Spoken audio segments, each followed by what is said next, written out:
Bienvenue à tous et à toutes et merci de nous retrouver sur Malaika, le magazine de la femme africaine et chrétienne. Merci en tout cas d'être fidèles au rendez-vous, surtout messieurs. On a découvert que récemment, il y a de plus en plus d'hommes qui nous suivent sur Malaika, donc soyez les bienvenus. Mettez-vous à l'aise parce que nous allons justement parler de relations entre les hommes et les femmes et un sujet un peu plus pointilleux sur comment ça se passe avant le mariage. Restez avec nous pour en savoir plus.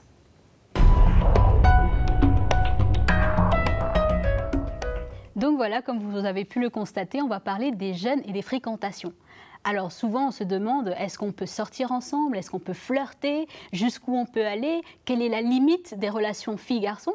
Tout ça, on va en parler aujourd'hui avec nous, bien sûr, Mama Audrey qui va nous aider pour l'aspect biblique des choses. Amen, amen. Et bien sûr, Mama Janine et Magali pour nous ramener dans le contexte, pour aussi avoir des définitions, des explications. Et on a le plaisir d'avoir une invitée spéciale avec nous, donc c'est Shalini Aladi. Merci en tout cas d'être avec nous. Merci à toi, Nadège. Et justement, sans plus tarder, Mama Audrey, on va passer à la rubrique de Mag. Donc justement, Magali, pour revenir à cette rubrique de Mag, est-ce qu'on peut définir ce que c'est sortir ensemble, flirter, se fréquenter? Oui, tout à fait, Nadège. Il y a toujours des définitions à tout. Voilà. Alors la première, donc le flirt, en fait. Fréquentation, flirt, c'est un petit peu pareil, synonyme. Alors c'est avoir des relations amoureuses avec quelqu'un, avoir un petit copain, avoir une petite copine. Vous avez également cette occurrence, fréquenter quelqu'un, former un couple. Et les synonymes, c'est courtiser, flirter, etc. Et donc vous avez une traduction anglaise qu'on connaît bien aussi en France, en tout cas en Europe, en tout cas c'est le dating. Donc c'est avoir aussi un petit copain et sortir avec quelqu'un. Les jeunes se datent. Voilà, tout à fait. Alors c'est la grande préoccupation des adolescents, qu'ils soient d'Afrique ou d'ailleurs, hein, vraiment. Sortir avec quelqu'un, ça recoupe vraiment différentes réalités. Donc c'est soit juste passer du temps ensemble, à deux, se tenir la main, se faire un petit bisou. Parfois c'est pas qu'un petit bisou, mais voilà. On sort ensemble, on va au cinéma ensemble, etc. On est amoureux. En fait, l'état amoureux va souvent avec le flirt. Parce que quand on est amoureux, ben, évidemment, on a envie de passer du temps avec la personne qu'on aime, etc. Alors, c'est quand l'ado est amoureux que les problèmes vont véritablement commencer. L'état amoureux chez l'adolescent peut être vécu vraiment de manière très passionnelle. Et ça c'est dans le monde entier. Hein, je veux dire, c'est pas propre à l'Afrique, c'est partout pareil. La durée d'un flirt, ça peut être variable, une journée ou un an ou même toute une vie. Certains qui ont flirté se sont mariés et puis ils sont toujours ensemble jusqu'à présent. Alors, la vision de la relation amoureuse et du flirt va bien sûr différer entre les filles et les garçons, évidemment. Oui. Par exemple, les filles, ça aboutit à la rencontre physique par le sentiment amoureux. Une fille, quand elle s'engage dans ce genre de relation, elle est amoureuse. Donc elle, c'est un peu fleur bleue, c'est pas forcément physique. Alors que le garçon, eh bien, il accède au sentiment amoureux à travers la relation physique. Donc c'est vraiment ces deux différences à chaque fois que l'on retrouve. Et dans ce que j'ai pu lire aussi dans les forums chrétiens sur le sujet et diverses recherches que j'ai pu faire, pour les jeunes en Afrique, comme aussi ailleurs dans le monde, eh bien, être en couple, flirter, ça ne signifie pas forcément avoir des relations sexuelles. Certains sociologues africains, quand il y en a, parce qu'il n'y en a pas énormément, mais ceux que j'ai trouvés en tout cas sur le net, ils disent que les adolescents en Afrique, ils ont leur propre rythme. Certains vont consommer, entre guillemets, d'autres vont se contenter de s'embrasser, d'aller au cinéma ensemble et de rester comme ça jusqu'à après, s'ils veulent se fiancer ou pas. Voilà. Donc, il y en a qui vont vraiment respecter les valeurs familiales, le plus possible en tout cas, et ne pas tomber dans des relations sexuelles. Alors, ce qui se passe maintenant dans les églises, Maman Audrey, Maman Janine, vous allez peut-être confirmer toutes les deux, il y a deux écoles de pensée qui s'opposent. La première école de pensée, c'est que absolument pas, il faut absolument pas sortir avec quelqu'un, il faut absolument pas avoir un petit ami, c'est interdit par la parole de Dieu, il faut se garder pur jusqu'à ce qu'on se marie, on se touche pas, on s'embrasse pas, ça n'existe pas. Ça, c'est le premier courant de pensée. Après, vous avez un deuxième courant de pensée où là, les pasteurs disent aux jeunes, écoutez, pour rencontrer quelqu'un, vaut mieux rencontrer quelqu'un à l'église plutôt qu'aller de sortir en boîte, d'aller au restaurant, d'aller en boîte, faire n'importe quoi avec des gens qui ne connaissent pas le Seigneur. Vous voulez une petite amie? Prenez-la dans l'église, sortez avec elle si vous voulez, sous notre regard ou pas, parce que de toute façon, qu'est-ce qu'ils peuvent voir vraiment? Enfin, le dimanche, il se passe pas grand-chose. Hein, voilà. C'est plutôt voilà. Lundi au samedi. Tout à fait. Que les choses se passent. Donc, il y en a qui disent pas de mariage, pas de tricotage, mais d'autres qui vont plutôt cautionner entre guillemets, eh bien, le flirt, sortir avec quelqu'un pour préserver tout simplement les jeunes et leur éviter d'aller faire n'importe quoi avec des gens du monde. Bien sûr. Voilà un petit peu ce que j'ai pu trouver. Mais c'est vrai que aussi dans ce que j'ai pu lire, c'est que déjà l'Afrique, qui a la population la plus jeune au monde, donc ce qui fait que c'est difficile aussi pour les pasteurs de réguler, quand les jeunes sont amoureux, etc. Il y a beaucoup quand de le feu est allumé et pour l'éteindre, Audrey, vraiment, c'est difficile, c'est compliqué pour eux de réguler tout ça. Ça va savoir quelque chose, voilà. Et moi, j'ai toujours été une grande passionnée, donc voilà. Mais c'est vrai que c'est redoutable. Et donc, du coup, il y en a qui préfèrent être dans la conciliance plutôt que dans la... Bien sûr. Dans la sévérité et la censure, tout à fait. Je vais juste revenir sur un point. Quand tu disais pour préserver les jeunes, juste petite précision, c'est pour les garder, en fait. Voilà, pour les garder, c'est vraiment par souci de protection. Ils se disent, au moins, ils flirtent dans l'église. Voilà. Vaut mieux ça qu'aller le faire dans le monde, et puis surtout avec des gens qui ne sont pas chrétiens. C'est plutôt ça que j'ai pu voir dans les articles que j'ai lus. Justement, Maman Janine, à Kinshasa, donc comment ça se passe? Les jeunes, ils sortent ensemble, ils flirtent? C'est à peu près les deux tendances que Magali nous citait tout à l'heure. Donc il y a effectivement la branche dure des frères, des sœurs qui vont vouloir se préserver parce que la Bible dit qu'il faut se préserver, et qui vont vraiment mettre un point d'honneur à cela. Et c'est quand même assez appréciable parce que beaucoup de jeunes sont justement dans une démarche où ils sont dans le dating, dans le flirt, et qui vont même jusqu'à flirter avec des hommes ou des garçons du monde, parce qu'il y a une telle loi, il y a une telle pression qu'ils ressentent au niveau de l'Église qu'ils préfèrent ne pas le dire et aller chercher des relations amoureuses ailleurs. Donc il y a aussi d'autres frères et sœurs qui vont se positionner de la façon suivante en disant c'est tout à fait normal avant de se marier, de connaître la personne. Donc ils vont vraiment dire voilà, il faut avoir une relation sexuelle, et justement c'est relayé. Alors, ce n'est pas relayé d'une façon aussi radicale par les pasteurs, mais il y a ce désir qu'effectivement, plutôt que d'aller ailleurs, vaut mieux que ça se passe consommer sur place, à la maison, sur place, et au moins on peut contrôler, on peut réguler. Voilà, il y a cet état d'esprit aussi dans certaines églises. Et il y a même d'autres églises qui ont carrément dans leur sein ont créé des rencontres entre jeunes. Voilà. Et parfois avec des soirées dans l'église où on va danser, etc. Pour aider à la rencontre. À aider à la rencontre, et que les jeunes, ils ont toujours ce désir un peu illusoire que les jeunes n'aillent pas dans le monde chercher des choses qu'ils peuvent trouver un flirt dans l'église. Bien sûr, bien sûr.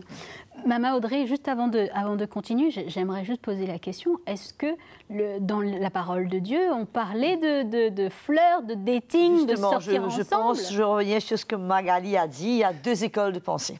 Il faut savoir qu'est-ce que la parole de Dieu dit. Malheureusement, ces écoles de pensée évoluent avec le temps. Avec les circonstances, avec le temps. Et étant donné que les choses aujourd'hui sont ce qu'elles sont, les églises essaient de s'adapter et d'adapter leur credo, leur foi et leur pratique au siècle présent. Or, la parole de Dieu, elle n'évolue pas. Elle reste la même. Et le Seigneur est catégorique là-dessus. Il le dit dans les évangiles. Il dit que quiconque, il dit, fuyez l'immoralité sexuelle, tout autre péché qu'un homme commet est extérieur à son corps. Mais celui qui se livre à l'immoralité sexuelle pêche contre son propre corps. La Bible parle de l'impudicité, la Bible parle de l'immoralité sexuelle, la Bible parle de l'impureté.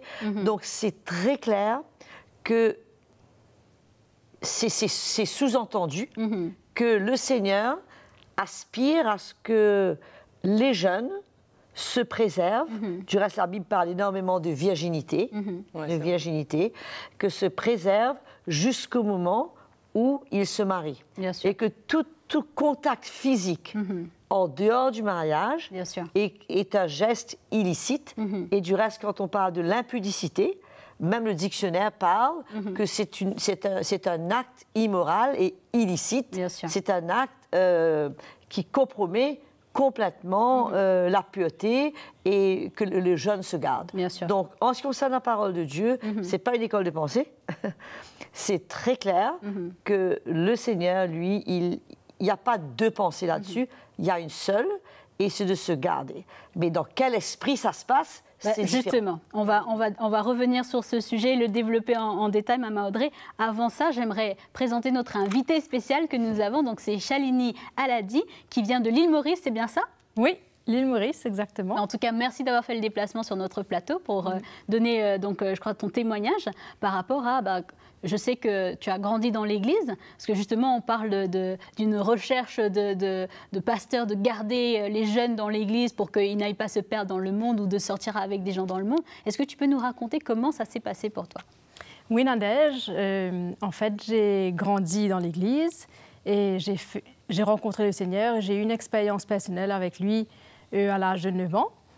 Et pendant mon adolescence, à un moment donné, je voulais découvrir qu'est-ce que c'était que la vie. Bien sûr. Et donc, j'étais au lycée à cette époque et mes copines parlaient toujours, je vais à une fête, je vais dans une boîte de nuit. Et pour moi, je voulais découvrir ce que c'était qu'une fête, qu'est-ce que c'était qu'une boîte de nuit. Et finalement, après une fête, 2, 3 fêtes, et j'ai fini par rencontrer quelqu'un. Et je suis sortie avec lui. Voilà.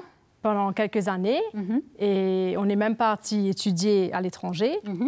Mais quelque part, malgré que je sois avec cette personne, je savais au fond de moi que ce n'était définitivement pas la personne que le Seigneur avait réservée pour moi. Incroyable. Wow. Parce que je me suis dit, il a une autre vision que la mienne. Bien Parce sûr. que si je revenais au Seigneur, le désir de mon cœur, c'est de servir le Seigneur.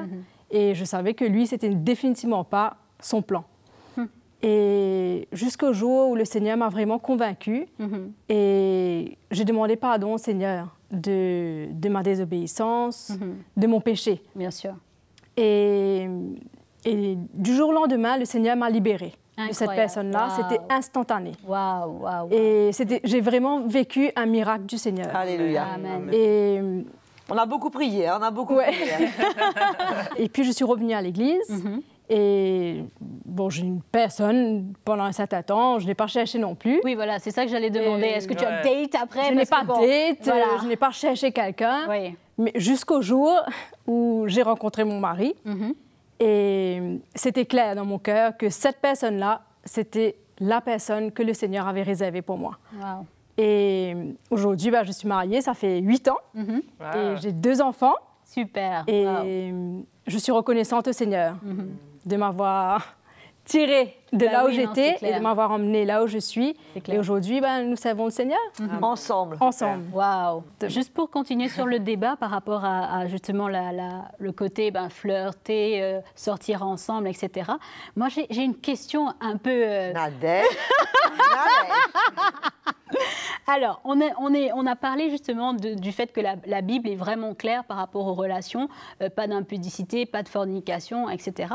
Mais les jeunes sont jeunes, hein, il y a des choses qui se passent, il y a des tentations, il y a des choses qui se réveillent en eux quand les filles sont avec les garçons, etc. Comment est-ce que le jeune peut gérer la relation avec l'autre, par exemple une fille avec un garçon? Comment il gère cette relation? Je pense que premièrement, ça dépend de ce que ce jeune a dans son cœur.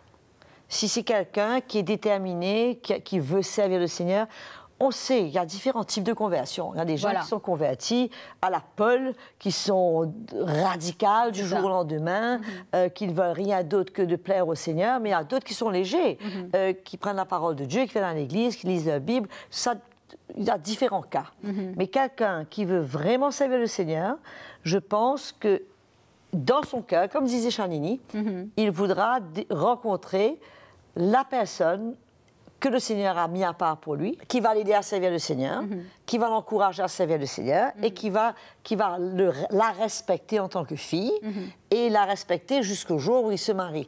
Et moi, je pense que c'est tout à fait normal qu'un jeune, qu'il ait 17 ans, 18 ans, qu'il comprenne dans son cœur, je pense que cette jeune fille, c'est celle que le Seigneur a mis à part pour moi, qu'il partage cela peut-être avec ses responsables, puisque parfois, dans les jeunes filles, elles ressemblent toutes à des anges, hein, elles lèvent toute la main, elles sont mais le moteur, on ne sait pas exactement, mais si cette personne ressent cela, et que je vois aucun problème qu'il partage son cœur avec cette fille. Voilà. Je ne vois aucun problème. Donc, en gros, ils se Et ça parlent. les préserve. Ok. Ça les préserve, ça la garde. Je n'ai pas besoin de chercher ailleurs. Je sais sûr.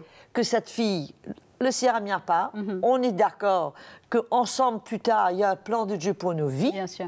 Entre-temps, je sais le Seigneur, tu sais le Seigneur. Justement, par rapport à cette situation où voilà, cette personne a sur son cœur voilà, la fille que le Seigneur a mis sur son cœur et qu'il ressent que c'est ça, est-ce qu'à ce moment-là, cette personne a le droit de sortir avec Touche elle? pas. Parce que c'est ma ce que les sœur. jeunes disent, c'est ce que les jeunes demandent. Mais oui, comment je c'est fais ça. pour la connaître quand même avant de Ok, se mais marier? tu la connaître comment? Il te faut connaître son cœur. Oui, mais justement, il fait comment? En servant le Seigneur ensemble, il y a des activités de l'Église ensemble où on peut se retrouver. Ça ne t'empêche pas de prendre un petit café avec la fille une fois ou l'emmener à déjeuner dans un lieu public. Voilà, c'est ce que nous voulions savoir. dans un lieu C'est ça que les jeunes veulent Mais on te savoir, dit pas maman d'aller Audrey. pique-niquer avec elle dans les bois ou Dans la forêt. allons promener dans les bois. Non, il ne faut pas non plus tenter le diable. Voilà. Et se retrouver dans des situations où on commence à parler des choses. Et je crois encore une fois, éviter les petits mots amoureux, les SMS, les machins, parce que tout ça, ça déclenche des choses qui ne sont pas nécessaires. Voilà. Mais on peut très bien grandir en se connaissant et surtout connaître le cœur de l'un de l'autre. Moi, je me souviens très bien, on était à une mission à Bulawayo et il y avait un jeune frère. Et il y avait tout un groupe de jeunes qui étaient venus avec nous pour l'ouverture de cette église. Et c'est dans les outreach, dans les porte-à-porte, Oui. que ce frère a découvert le cœur de cette sœur. En servant le Seigneur ensemble. Mais je trouve ça extraordinaire. Bien sûr. Et ça n'a pas pris longtemps. Ils ont tout de suite partagé leur cœur. Et il a fait sa demande dans les 10 jours qui ont Bien sûr. suivi. Et c'était réglé dans leur cœur. Les deux étaient en paix. C'était le plan du Seigneur. Et à partir de là, où est la lutte? Oui. Si dans mon cœur, j'ai une vision de me préserver, je sais ce que ça représente, parce qu'il y a tellement de conséquences, Nadège. Bah, voilà, justement, Maman Audrey, Elles sont, ouais. allons être clairs. En plus, on n'était pas clair ici. Non, par rapport à ce point que tout le monde se pose la question. Pourquoi on sait qu'il y a des conséquences au niveau des relations sexuelles avant le mariage. Quelles sont effectivement ces conséquences? Premièrement, je crois qu'après la relation sexuelle qui est en dehors du mariage, il y a de toute façon un sentiment de culpabilité. Il y a certainement, je ne vais pas poser la question à Chanini, mais il y a certainement un sentiment que... On est passé à côté. Au moment, c'est génial, mais le lendemain, quand on se réveille, Oui. je pense que ce n'est plus la même chose. Et quand j'ai ce sentiment de culpabilité, ça gêne ma progression avec le Seigneur. Et même plus tard, et il se peut aussi que finalement, j'épouse pas cet homme. Voilà. J'épouse pas ce garçon. Par la suite, je vais rencontrer celui que je vais épouser. C'est une tâche qui est là. Quand on fait quelque chose qui sort dehors du plan de Dieu, à moins qu'on se repente, comme Chanini s'est repenti, le sentiment de culpabilité, le sentiment de condamnation va nous poursuivre. Et finalement, on sent Dieu si. Et quand on a goûté au fruit défendu, On tombe dans le on ne péché. s'arrête pas là. En gros, en fait, c'est un péché et on peut tomber dans le péché complètement. Et c'est là la lutte. C'est quand tu as connu la chose. Comme il dit, ne réveille pas l'amour avant le temps. Exact. Et pourquoi Voilà. commencer quelque chose que tu ne peux pas arrêter? C'est ça. Pourquoi allumer un feu que tu ne peux pas éteindre? Ouais. Maman Janine veut rebondir dessus. Oui, justement, Maman Audrey, il y a des cas encore plus graves de personnes qui vont se retrouver dans l'obligation de se marier avec... En étant enceinte. Parce qu'ils sont enceintes. Et ça, en Afrique, Wow. c'est fréquent. très, très courant. Mais ce qui se passe, c'est qu'on va déposer la jeune fille enceinte Voilà. dans la famille du garçon, Comme ça. jusqu'à ce qu'elle elle accouche. Et après, le garçon doit régulariser Bien la sûr. dot, etc. Donc ça, c'est quand même assez terrible. Les jeunes, on a dit que voilà, ils peuvent se parler, ils peuvent avoir des activités dans l'église, ça c'est très bien. Bon, la chair, elle est là. Jusqu'où est-ce que on peut aller quelque part? Ou est-ce que, le péché commence? On peut être affectueux. Je ne vois pas de mal, franchement... Prendre la main. À se prendre la main, à se faire un câlin. Quand je dis un câlin, comme je fais avec toi, comme je fais Voilà. avec Janine, un câlin, il n'y a pas de mal à ça. Bien sûr. Comme je ferais avec n'importe quelle autre sœur. En gros, c'est le considérer ou la considérer comme un frère ou une sœur normale. Mais c'est exactement ça. Sauf que dans mon cœur, je sais que cette personne, le Seigneur a mis à part pour moi. Mais par ailleurs, si je n'ai pas encore rencontré cette personne, je trouve que c'est une grâce de pouvoir se dire, ben, je me garde, je me préserve pour cette personne que le Seigneur a réservée pour moi, afin qu'on puisse découvrir ensemble les cadeaux que le Seigneur a réservés pour nous en tant que couple. Bien sûr. Et ne pas, c'est comme si tu manges le dessert avant de manger la soupe. Bien sûr. Et puis, ça gâche un peu tout, quoi. Je veux dire, c'est plus la même chose. Et puis, il y a également les liens émotionnels. C'est-à-dire, il y a également, Maman Audrey, des liens émotionnels. C'est-à-dire qu'on reste attaché quelque part avec cette personne-là avec qui on a partagé. Le péché nous lie. Et voilà. Le péché nous lie, on est lié par le péché. Quand tu as connu et que tu as goûté, tu es lié par ce péché.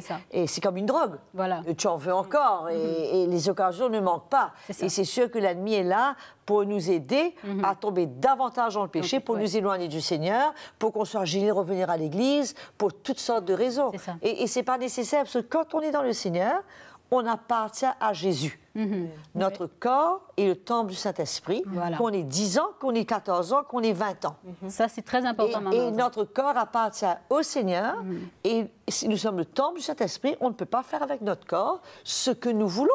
Ça. Nous devons respecter. Moi, je trouve les histoires comme celle de Isaac, et c'est des histoires extraordinaires. Isaac et Rebecca, Abraham et Sarah. C'est des histoires extraordinaires que nous sommes appelés à vivre. Le Seigneur réserve des surprises dans des occasions exceptionnelles, mais deux êtres ensemble qui subitement découvrent, qui se sont gardés. Moi, je connais énormément de jeunes dans nos églises qui se sont mariés, mais purs. Et déjà... C'est une bonne fondation. Et il y a déjà des problèmes. Bien sûr. Il y a des problèmes. Avec cette fondation-là, il y a des problèmes. Malgré tous des problèmes. Donc, c'est tellement merveilleux que pour eux, de se présenter, c'est tellement... Ça quoi, de mettre une robe blanche, de venir quand on n'est même pas pur, qu'on ne s'est pas gardé. C'est du cinéma. Mais c'est une telle grâce et une telle fierté en tant que jeune de savoir qu'il nous est possible de nous marier en étant pur et de découvrir ce qu'est le mariage selon le Seigneur. Exactement. Justement, Maman Audrey, aujourd'hui, on sait que les jeunes sont hyper stimulés par leur environnement, par les choses qu'ils voient, par l'Internet. Ce qu'ils voient, ce qu'ils entendent. Voilà, exactement. Quels conseils on peut donner aux jeunes, nos jeunes dans les églises, pour justement vaincre ces tentations sexuelles qui sont pratiquement partout. Bon, bien sûr, la pression sociale est là. Il y a une pression. Ouais, c'est vrai. Alors, il y a certaines que vous ne pouvez pas éviter. Quand vous êtes dans la rue à Paris et que vous voyez des gens qui sont... à Kinshasa ou à Douala. Voilà, où tu allumes la télévision, il y a des scènes, c'est devant toi, mais... Il faut éviter de se retrouver dans des situations, surtout si on a une faiblesse de ce côté, de se retrouver à aller chercher sur Internet des chants un peu sensuels. Il faut éviter, puisque la chair est faible. Si on nourrit notre chair, elle va demander plus. Les tentations, on connaît comment résister aux tentations. Il y a la grâce de Dieu. On ne doit pas se laisser diriger par nos convoitises. C'est pareil pour eux comme pour nous. Justement, les jeunes, des fois, ils pensent que une jeune mariée a des tentations, peut-être vers le patron est une secrétaire et a des tentations vers son patron. Donc, en fait, d'être marié ou pas marié, ça ne change pas, les tentations restent pareilles. Il faut grandir dans le Seigneur, il faut être établi dans le Seigneur. Paul dit, fortifiez-vous dans le Seigneur. Il ne dit pas ça aux couples, il ne dit pas ça aux jeunes, il dit ça à tous. Fortifiez-vous dans le Seigneur. Pourquoi? Pour pouvoir faire face aux mauvais jours, pour pouvoir résister aux flèches du malin, aux tentations du malin. Et on sait que le malin est là pour nous tenter. Tout à fait. Mais quelle grâce de pouvoir se préserver et de se dire, quelle victoire, je rentre dans mon mariage, je suis fière, j'ai rien à cacher. Bon, mais si c'est arrivé. Voilà, ma question d'ensuite, c'est... Ça arrive, parce qu'on le sait, ça se voit tous les jours, ça arrive de chuter. Maintenant, comment est-ce que les jeunes ils peuvent gérer cette culpabilité qui vient comme Charlini a fait. Comme Charlini a fait quoi? Elle s'est repentie devant le Seigneur. Quand elle a eu une conviction dans son cœur, elle s'est repentie devant le Seigneur, elle s'est humiliée, puisque c'est facile de quitter l'Église. C'est ça. c'est difficile de retourner à l'église, Oui. surtout quand on a vécu une vie double en dehors. Bien sûr, oui. Mais elle s'est humiliée, son cœur a été brisé devant le Seigneur, elle a réalisé qu'elle était faible comme dans n'importe quel péché. Tout à fait. Tout à fait. Pas ça plus que de mentir ou de voler Voilà. ou de Voilà. convoiter. Et elle est retournée au Seigneur avec une détermination dans son cœur de se préserver. Et ben, si on rechute, ben, c'est la même démarche. Bien sûr. La repentance, c'est le chemin que le Seigneur nous a donné parce qu'il sait que la chair est faible, l'esprit est bien disposé. Magali sait très bien de quoi on parle. Et finalement, on arrive à vaincre ces choses. C'est pas l'idéal, n'est pas d'être des yo-yo, de tomber aujourd'hui, de se relever, se retomber, se relever. Non, c'est de se fortifier et d'arriver à avoir des victoires dans notre vie. Et c'est possible avec la grâce de Dieu, le Saint-Esprit qui est là pour nous convaincre, comme il a convaincu Charlini, si notre cœur est ouvert et qu'on cherche et qu'on veut plaire au Seigneur. Bah, justement, Maman Audrey, on a encore de quoi... Déjà. On a encore de quoi développer sur le sujet et on aura certainement une autre émission dessus, donc restez à l'écoute pour cela, mais on va devoir passer au mot de la fin. Moi, j'encourage tous les jeunes à réaliser que le Seigneur a un plan pour eux, un plan pour leur bien, un plan pour des bonnes choses, et que l'ennemi aussi a un plan pour les détruire, puisqu'il n'y a rien de pire que de commencer sa vie sur un mauvais pied, sur une faute, sur des conséquences qu'on aura à payer toute notre vie. Et donc moi, je veux encourager les gens à réaliser que le Saint-Esprit est là et qu'il peut les aider, la parole de Dieu est là, il peut les aider, et si jamais... On connaît les folies de la jeunesse, ça arrive. Puisque parfois, en tant que jeune, on sent, on est en train de perdre, on est perdant sur quelque chose là. Oui. Eux, ces autres jeunes-là, ils connaissent quelque chose que nous, on ne connaît pas. On est perdant, mais non, on n'est pas perdant. Le Seigneur est là pour nous garder, mais ce que le Seigneur nous réserve est bien plus grand que tout ce que le monde peut nous offrir. Amen. Car ce n'est qu'illusion. Amen. Alléluia. Amen sur ces quelques paroles. Maman Audrey, je suis sûre qu'il y aura beaucoup de questions sur Facebook. Merci en tout cas à Charlini qui a vraiment été courageuse de venir donner son témoignage. Merci beaucoup d'avoir été avec nous et bien sûr Maman Janine, Magali et Maman Audrey. Merci surtout à toutes celles qui nous suivent et tous ceux qui nous suivent aussi pour justement lancer le débat sur Facebook. N'hésitez pas à nous donner vos réactions à chaud si vous venez d'écouter le programme. Donc n'hésitez pas à aller sur Facebook, donnez-nous vos témoignages, vos réactions. Si vous avez une victoire aussi dessus, vous pouvez partager avec nous et nous écrire par email également. Donc on vous dit en tout cas merci et à très très bientôt. Salut à tous, merci en tout cas d'être là. Si vous avez été encouragé par cette vidéo, si vous avez été édifié par le programme Malaika, c'est très simple, APA. Aimez la vidéo, partagez-la autour de vous et bien sûr abonnez-vous, c'est le petit bouton rouge en dessous de votre écran pour être les premiers informés des prochaines parutions Malaika.